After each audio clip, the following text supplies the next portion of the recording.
ಸ್ನೇಹಿತರೆ, ಮತ್ತೊಂದು ವಿಡಿಯೋಗೆ ಸ್ವಾಗತ. 1000 ಕಣ್ಣುಳ್ಳ ದೇವರು ಯಾರು ಗೊತ್ತಾ? ಪಾಪದ ಕೃತ್ಯಕ್ಕೆ 1000 ಕಣ್ಣುಗಳೇ ಶಿಕ್ಷೆ. ಈತನಿಗೆ ಬರೋಬ್ಬರಿ 1,000 ಕಣ್ಣುಗಳಿವೆ. ಗೌತಮ ಮುನಿಗಳ ಶಾಪದಿಂದ ಈತನಿಗೆ 1000 ಕಣ್ಣುಗಳು ಹುಟ್ಟಲು ಕಾರಣವಾಯಿತು. ಈತ ಗೌತಮ ಮುನಿಗಳ ಕೋಪಕ್ಕೆ ತುತ್ತಾಗಲು ಮಾಡಿದ ತಪ್ಪಾದ್ರೂ ಏನು? ಇಲ್ಲಿದೆ ರೋಚಕ ಕತೆ. ಇಂತಹ ಕಂಟೆಂಟ್ಗಳಿಗೆ ನಮ್ಮ ಚಾನೆಲ್ ಅನ್ನು ಈಗಲೇ ಸಬ್ಸ್ಕ್ರೈಬ್ ಮಾಡಿಕೊಳ್ಳಿ.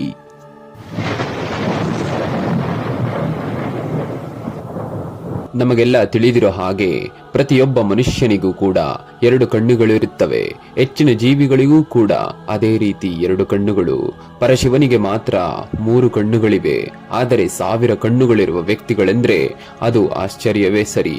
ಆಶ್ಚರ್ಯ ಮಾತ್ರವಲ್ಲ, ಅದನ್ನ ನಂಬುವುದು ಕೂಡ ಬಹಳ ಕಷ್ಟ. ಈ 1000 ಕಣ್ಣುಗಳಿರುವವರನ್ನು ಏನೆಂದು ಕರೆಯಲಾಗುತ್ತದೆ? ನೀವು ಊಹಿಸಿದ್ದೀರಾ? ಆ 1000 ಕಣ್ಣಿರುವ ವ್ಯಕ್ತಿಯಾದ್ರೂ ಯಾರು ಗೊತ್ತಾ? 3 ಕಣ್ಣುಳ್ಳ ಪರಶಿವನನ್ನು ನೋಡಿದರೆ ಕೆಲವೊಮ್ಮೆ ಭಯವಾಗುತ್ತೆ. ಅಂತಹುದರಲ್ಲಿ 1000 ಕಣ್ಣುಗಳೆಂದರೆ ಹೇಗಿರಬಹುದಲ್ಲವೇ? 1000 ಕಣ್ಣುಳ್ಳ ವ್ಯಕ್ತಿ ಬೇರಾರೂ ಅಲ್ಲ, ಆತನೇ ದೇವರಾಜ ಇಂದ್ರ. ಬ್ರಹ್ಮವೈವರ್ತ ಪುರಾಣದಲ್ಲಿ ಇಂದ್ರದೇವನು 1000 ಕಣ್ಣುಗಳನ್ನು ಹೊಂದಿದ್ದಾನೆಂದು ಹೇಳಲಾಗಿದೆ. ಇಂದ್ರದೇವನ 1000 ಕಣ್ಣುಗಳ ಹಿಂದಿದೆ ಒಂದು ರೋಚಕ ಕತೆ.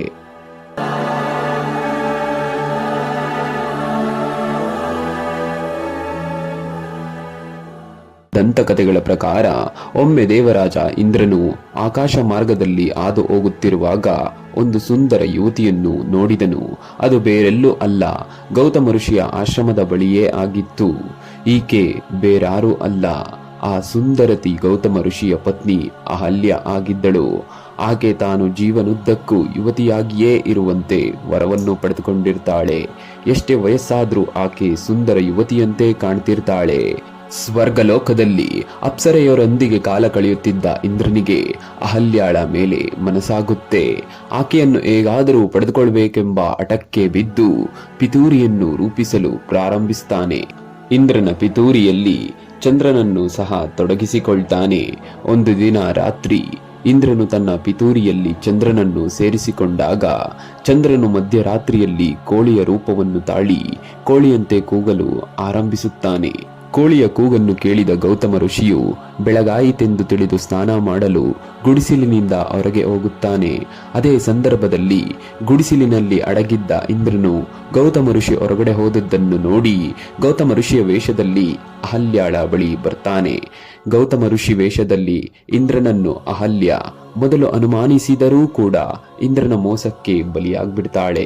ಇತ್ತ ನದಿಗೆ ಹೋಗುವ ದಾರಿ ಮಧ್ಯದಲ್ಲಿ ಗೌತಮ ಮುನಿಯು ಇನ್ನೂ ಕೂಡ ಮುಂಜಾನೆಯಾಗಿಲ್ಲ, ಇನ್ನೂ ಕತ್ತಲಿದೆ ಎಂಬುದನ್ನು ಅರಿತು ಅದೇ ತಕ್ಷಣ ಅವರು ಮಧ್ಯ ದಾರಿಯಿಂದಲೇ ತನ್ನ ಗುಡಿಸಿಲಿನಿಗೆ ಮರಳುತ್ತಾರೆ. ಗೌತಮ ಮುನಿಯು ತನ್ನ ಗುಡಿಸಿಲಿನತ್ತ ಬರುತ್ತಿರುವಾಗ ಯಾವುದೋ ಓರ್ವ ವ್ಯಕ್ತಿ ಅವರ ವೇಷದಲ್ಲಿ ಗುಡಿಸಿಲಿನಿಂದ ಹೊರಗೆ ಬರುವುದನ್ನು ನೋಡ್ಬಿಡ್ತಾರೆ. ಕೋಪಗೊಂಡ ಗೌತಮ ಮುನಿಗಳು ತನ್ನ ಪತ್ನಿ ಅಹಲ್ಯಾಳನ್ನು ಏನು ವಿಚಾರಿಸದೆ, ಭಗವಾನ್ ರಾಮನು ನಿಮ್ಮನ್ನು ಸ್ಪರ್ಶಿಸುವವರೆಗೆ ಬಂಡೆಯಾಗಿಯೇ ಇರುವಂತೆ ಶಾಪವನ್ನು ಅಹಲ್ಯಾಗೆ ನೀಡುತ್ತಾನೆ. ಗೌತಮ ಮುನಿಯು ತನ್ನ ವೇಷದಲ್ಲಿರುವುದು ಇಂದ್ರನೇ ಎನ್ನುವುದು ಅರಿತಿದ್ದರೂ ಗೌತಮ ಋಷಿಯು ಇಂದ್ರನಿಗೆ, ಓ ದೇವರಾಜ ಇಂದ್ರನೇ, ನೀವು ಯೋನಿಯ ಬಯಕೆಯಿಂದ ಧರ್ಮ ಭ್ರಷ್ಟರಾಗಿದ್ದೀರಿ. ಆದ್ದರಿಂದ ನಿಮ್ಮ ದೇಹದಿಂದ 1,000 ಯೋನಿಗಳು ಹೊರಬರಲಿ ಎಂದು ಶಾಪವನ್ನು ನೀಡುತ್ತಾನೆ. ಇದರಿಂದ ಅವಮಾನಿತನಾದ ಇಂದ್ರನು ಭಗವಾನ್ ಸೂರ್ಯದೇವನನ್ನು ತಪಸ್ಸು ಮಾಡಿದನು. ಆಗ ಸೂರ್ಯದೇವನು ಪ್ರತ್ಯಕ್ಷನಾಗಿ, ಇಂದ್ರ, ನೀನು ಮಾಡಿರುವ ಕೆಲಸ ಪಾಪದ ಕೆಲಸ. ಗೌತಮ ಮುನಿಯ ಶಾಪದಿಂದ ನಿನ್ನನ್ನು ಮುಕ್ತಗೊಳಿಸಲು ಸಾಧ್ಯವಿಲ್ಲ.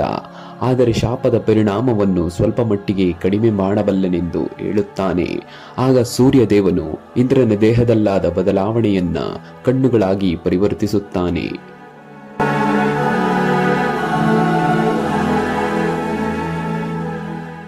ಪ್ರಿಯ ವೀಕ್ಷಕರೇ, ಯಾರಾದ್ರೂ ಅಷ್ಟೇ ಧರ್ಮದ ಆದಿಯನ್ನು ಮರೆತು ನಡೆದರೆ ಒಂದಲ್ಲ ಒಂದು ದಿನ ತಪ್ಪಿಗೆ ತಕ್ಕ ಪ್ರಾಯಶ್ಚಿತವನ್ನು ಅನುಭವಿಸಲೇಬೇಕು. ಧರ್ಮದ ಹಾದಿಯಲ್ಲಿ ನಡೆದವರಿಗೆ ಇಂದಲ್ಲ ನಾಳೆ ಜಯ ಕಟ್ಟಿಟ್ಟ ಬುತ್ತಿ. ಇಂದ್ರ ತಾನು ಅಧರ್ಮದ ಹಾದಿಯನ್ನು ಹಿಡಿದಿದ್ದಕ್ಕಾಗಿ ತನ್ನ ಪ್ರತಿಫಲವನ್ನು ಅನುಭವಿಸಿದನು. ಧನ್ಯವಾದಗಳು. ಜೈ ಕರ್ನಾಟಕ.